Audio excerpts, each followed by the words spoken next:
இன்னைக்கு டெல்லியில் நடக்கிற போராட்டம் பார்த்தீங்கன்னா மாணவர்கள் பண்ணுற போராட்டமாக இருந்தது. ஆனால் அது மாணவர்கள் போராட்டன்ற பேரில் இன்னைக்கு அது பெரிய கலவரத்தை தூண்டும் வகையில் அமைஞ்சிருக்கு. கரப்பான்பூச்சி ஜனதா பார்ட்டி அப்படின்ற பேரில் ஒருத்தர் கட்சி ஆரம்பித்து அதில் மாணவர்களை இணைச்சிருக்கோம் அப்படின்ற பேரில் எதிர்கட்சிகள் பிஜேபி ஆட்சியில் இருக்கக்கூடாதுன்னு அப்படின்னு நினச்சி எதிர்கட்சிகள் அனைவரும் உள்ளே போந்து இப்போ டெல்லி அந்த ஜந்தர் மந்தர் பகுதியில் பெரும் கலவரத்தை பண்ணிக்கிட்டு இருக்காங்க. மாணவர்கள் போராட்டம்னு சொல்லிட்டு நீங்கள் அரசாங்கத்தோட எல்லா பொருட்களையும் அடித்து உடைக்கிறீங்க, போலீஸ்காரரை அடித்து துன்புறுத்துறீங்க, ஒரு துணை இராணுவ படையை சூழ்ந்து கொண்டு அவரை அடித்து துன்புறுத்துறீங்க. மாணவர்கள் இதெல்லாம் பண்ணுவாங்களா? படிக்கிற மாணவர்கள் இதெல்லாம் பண்ணுவாங்களா? அது மட்டும் இல்லாமல் நீங்கள் 3 கோரிக்கைக்கு வச்சுருக்கீங்க. அந்த 3 கோரிக்கைக்கு அடுத்ததாக இப்போ இன்னைக்கு மீண்டும் 4ஆவதாக ஒரு கோரிக்கை வச்சுருக்கீங்க.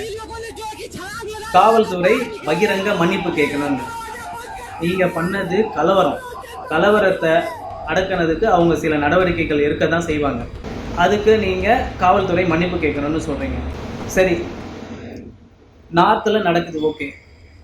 இங்கே தமிழ்நாட்டில் பார்த்தீங்கன்னா இப்போ தான் நிறைய பேர் பொந்துக்குள்ளே இருந்தவங்கெல்லாம் இப்போ வெளியே வர ஆரம்பிச்சிட்டாங்க. இந்த 5 வருஷமாக அவங்கெல்லாம் எங்கே இருந்தாங்கன்னே தெரியாது. நம்ம பிரகாஷ் ராஜ், இங்கே தமிழ் திரைப்படத்தில் ரொம்ப பிரபலமாக இருக்கிறவங்க யாருன்னு பார்த்தீங்கன்னா நம்ம டைரக்டருங்க மாரி செல்வராஜ், ஜாதிய படம் எடுக்கிறவர், இந்த போதை கடத்தல் மன்னன் அமீர் போன்றவங்கெல்லாம் இவங்கெல்லாம் வந்து கருத்து சொல்கிறாங்க. ரஞ்சித் அவரும் ஜாதிய படம் எடுக்கிறவர். இவங்கெல்லாம் ஜாதி வெறியை தூண்டி மக்களுக்குள்ள பிரிவினையை ஏற்படுத்துறவங்க. வெற்றிமாறன் அவர் பார்த்தீங்கன்னா ஒரே கொலை குற்றம், ஒரு நெகட்டிவிட்டியான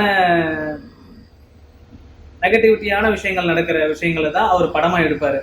நாட்டில் ஒரு நல்ல விஷயம், தேசப்பற்று உள்ள படம், அந்த மாதிரி படம்லாம் எடுக்க மாட்டார். கொலை குற்றங்கள், கற்பழிப்பு, இது மாதிரி இதெல்லாம் தூண்டு விதமாக தான் அவரோட படங்கள் இருக்கும். என்னுடைய பார்வைக்கு அப்படி தான் இருக்குது அவரோட படங்கள் எல்லாமே.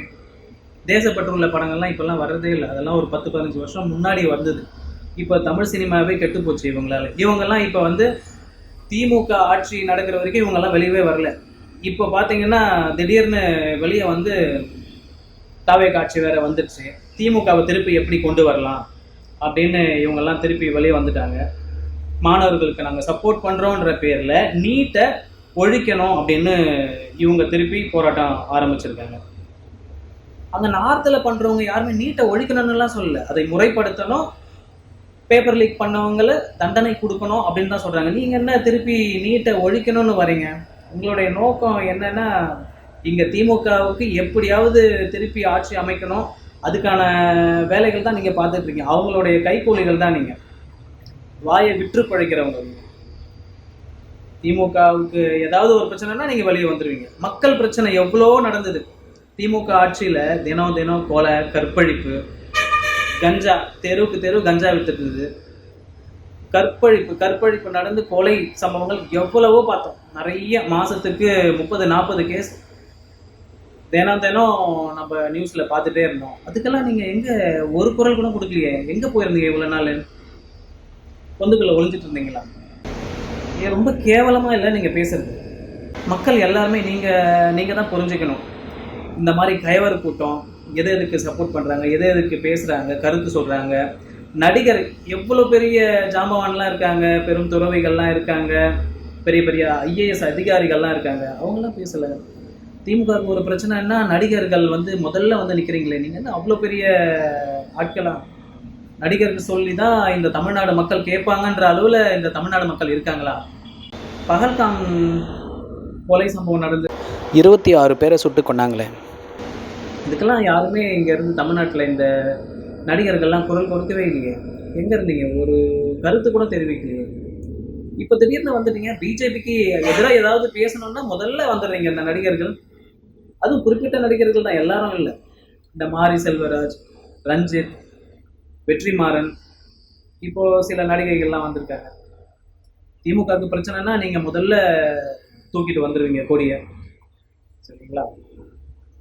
இது எதுவுமே உங்களுக்கு நல்லதில்லை, நாட்டுக்கும் நல்லதில்லை, நம்ம தமிழ் சார்ந்த சமூகத்துக்கும் நல்லதில்லை. மக்கள் இதை புரிஞ்சுக்கிட்டு இவங்களை நீங்க தான் புறந்தள்ளணும். மக்களே, இது ஒரு முக்கியமான தருணம். நம்மளோட பாரத பிரதமருடைய கருத்தை நம்ம வலுப்படுத்துகிற நேரம். நம்மளுடைய பாரத பிரதமர் இப்போ நாட்டை ஒரு பெரிய இடத்துக்கு கொண்டு போயிருக்காரு. நாட்டின் முன்னேற்றத்துலையும் சரி, இராணுவ வலிமையிலையும் சரி, நாம் வந்து ஒரு பெரிய இடத்துல இருக்கோம், சரிங்களா? அதுக்கு முக்கிய காரணம் நம்ம பாரத பிரதமர்.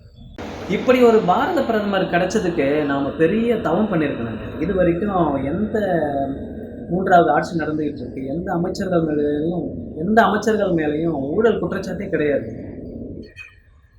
இவங்க 5 வருஷம் திமுக ஆண்டாங்க இங்கே தமிழ்நாட்டில், செய்யாத ஊழலே கிடையாது. எல்லா துறைகளையும் ஊழல், திருடு திருடு திருடு. இவங்க என்ன அரசியல் வருவது திருடுவதற்கு தான், மக்களுக்காக சேவை செய்கிறதுக்கு கிடையாது, சரிங்களா?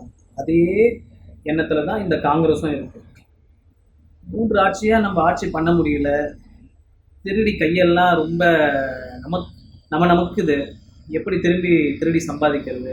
மோடி யாரையும் திருட விட மாட்டுறாரு, நல்லாட்சி கொடுத்துக்கிட்டே இருக்காங்களே, இவங்களே ஆட்சியில் தொடர்ந்து இருந்துக்கிட்டே இருக்காங்களே. அதனால இவங்களுக்கு எப்படியாவது இந்த ஆட்சியை கவுத்து நாம் திரும்பி வரணும். அப்படின்னு திரும்ப மட்டும் வந்துட்டாங்கன்னா மீண்டும் நம்ம ஒரு 20 வருஷம் பின்தள்ளி போயிடுவோம் மக்களே. இதை நீங்கள் தான் புரிஞ்சுக்கணும். நேர்மையான ஆட்சிக்கு எப்பயுமே சப்போர்ட் பண்ணுவோம். தமிழகத்தில் தாவைக்கு ஆட்சியும் இப்போது வரைக்கும் ஊழல் இல்லாத ஆட்சியை கொடுப்போம், நேர்மையான ஆட்சியை கொடுப்போம்னு சொல்லிட்டு இருக்காங்க. நல்ல விஷயம் தான். இந்த மாதிரி கவர்மெண்ட் வந்தால் சப்போர்ட் பண்ணுறது தவறே கிடையாது. அதுக்காக பிஜேபியோட பேக் போன் அப்படின்னும் சொல்லி கருத்து சொல்லிட்டு இருக்காங்க. அதெல்லாம் ஒன்றும் இல்லை. விஜய் அவர் போக்கில் பண்ணிக்கிட்டு இருக்காரு. நல்லா பண்ணட்டும், நல்லா பண்ணால் சப்போர்ட் தான் பண்ணட்டும், சரிங்களா?